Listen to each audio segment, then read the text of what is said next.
17, as the First World War entered its fourth year, we had Fatima. This is what people do. And Greta Thunberg has become the embodiment of how we are to be rescued. For the dilemma we all know that we're in, but we have different ways of analysing it and different ways of resolving it. But more interesting in one way than the Greta Thunberg of 214 times, as opposed to Islamic terrorism 209 times, white supremacist, the term white supremacist has appeared in the Irish Times in the 21st century 415 times, as if it's a real threat to Irish life and to life anywhere, when nobody can find a white supremacist. It's just such an absurd thing. This is not the 1950s or the early 1960s. It's not 1930s, it's not 1880s. This is not 1945. It's 2021. No one anywhere believes in the authenticity of the phenomenon of white supremacism, but the Irish Times has mentioned it 405 times, and it had a wonderful headline.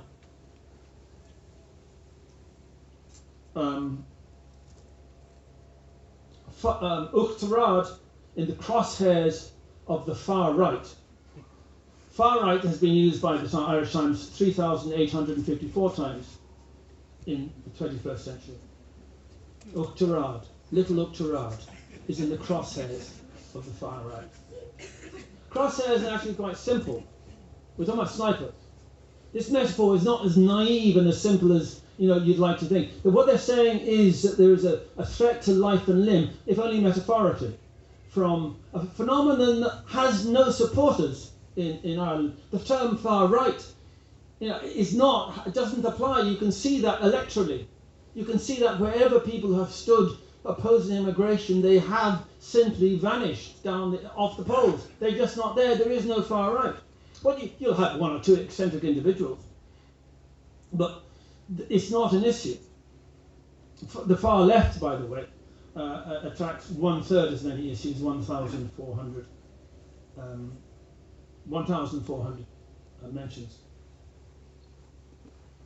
The issue, of course, is not Ireland.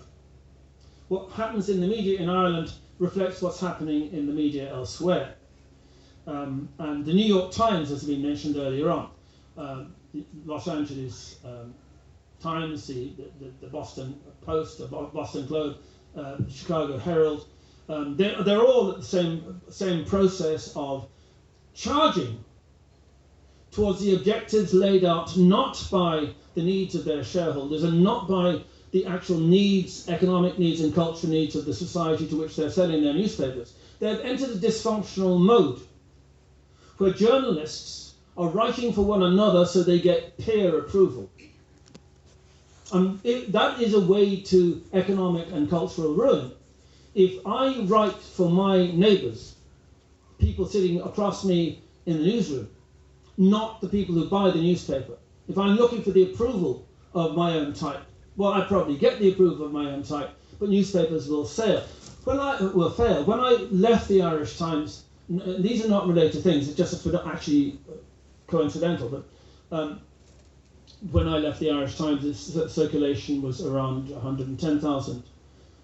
Now it's under 50,000. And that's not big. I'm not making that comparison because of my presence, because that would be true for any newspaper. All newspapers are doing the same thing. They're plummeting because they're writing for one another. Journalists are seeking the approval of their own peer group. And they have created a fantasy world in which they are the moral heroes. They create a moral drama every day in the way they cover the news. And from that moral drama, the reporter, the journalist, the person covering it, is the moral victor, the person who is the hero, the person who stood up for goodness and truth and decency, and not actually the person who's trying to get to the often complex truth without any proper resolution that you can easily understand, because actually that's what all of human life is. If you ever just try to write an account of a family row the day afterwards, you actually won't really be able to do any such thing. That's a family row where you know all the component parts, you know all the individuals. But you can't do that in larger affairs, yet that's what journalists are trying to do. And they reduce it to the kind of caricature figure that we were talking about earlier on. New York Times editorial last year, or early on this year, the editorial, not an op-ed written by a journalist whose identity was known, the New York Times editorial told its reader to sever any connections with family members who did not support Black Lives Matter. Now, Black Lives Matter wants to end capitalism, wants to defund police forces everywhere, that is to say, remove funding from the police forces, and is opposed to the structures of family life. This is a communism by another name. Now, I was in Prague in 1989. You were in Germany. The liberation on the faces of those people, those Czech people, was extraordinary. They had been oppressed culturally, politically, economically. There was nothing they could buy, nothing that they needed they could actually get. You couldn't get food, you couldn't get clothes in Prague, one of the most sophisticated capitals in Europe. 31 years on. Communism by another name is succeeding the opinion polls in America. Now, I don't know the outcome of this terrible, terrible year, but I do know that a primary vector in the destruction of American society has come from the press.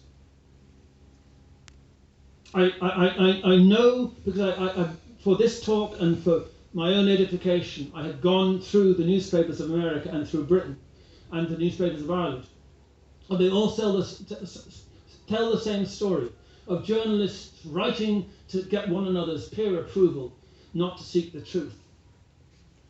There's one journalist called Jenna Wortham working for the New York Times who introduced some articles by Imana Perry, who is the professor of African American Studies at Princeton.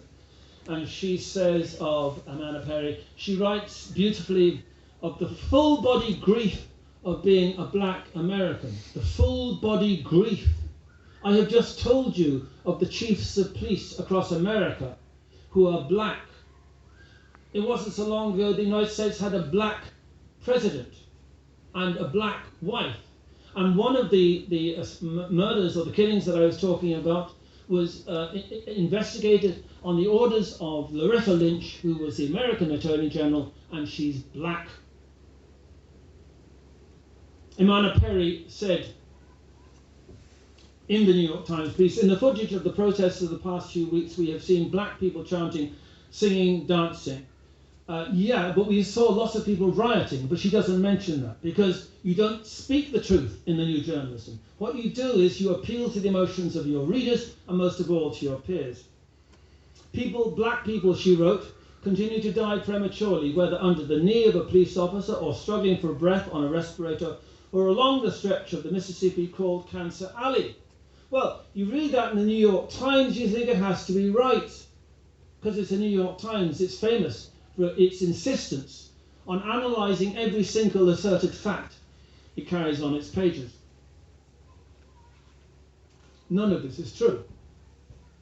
We all know that more white men than Black men die at least. We also know that Black men are more likely to shoot policemen. We also know, which I haven't mentioned, Rutgers University did an analysis of police killings and they found, and the attitudes of police, they found that white police officers were far more reluctant to shoot Black possible miscreants than were Black police officers or Latino or Hispanic police officers.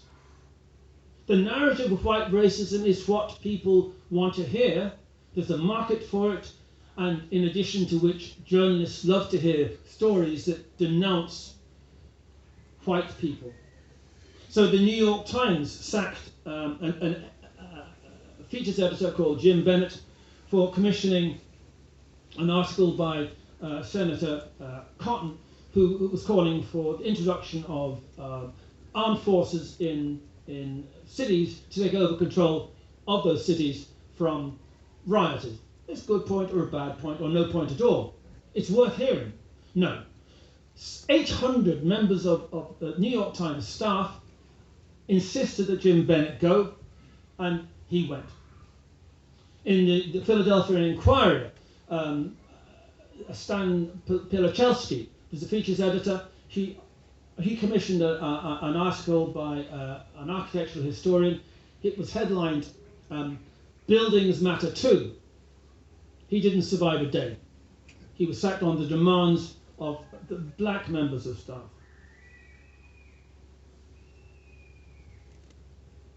CNN said during President Trump's visit to Mount Rushmore that it depicted two slave owners, Jefferson and Washington, on land stolen from what she called Native Americans. Is that all they were? Two slave owners. And where does she live if she's not living on land stolen from Native Americans? Or it's not a term I like. Across America, and I won't go into all the details of ended academic careers, across America, college after college has sacked or terminated or taken tenure from academic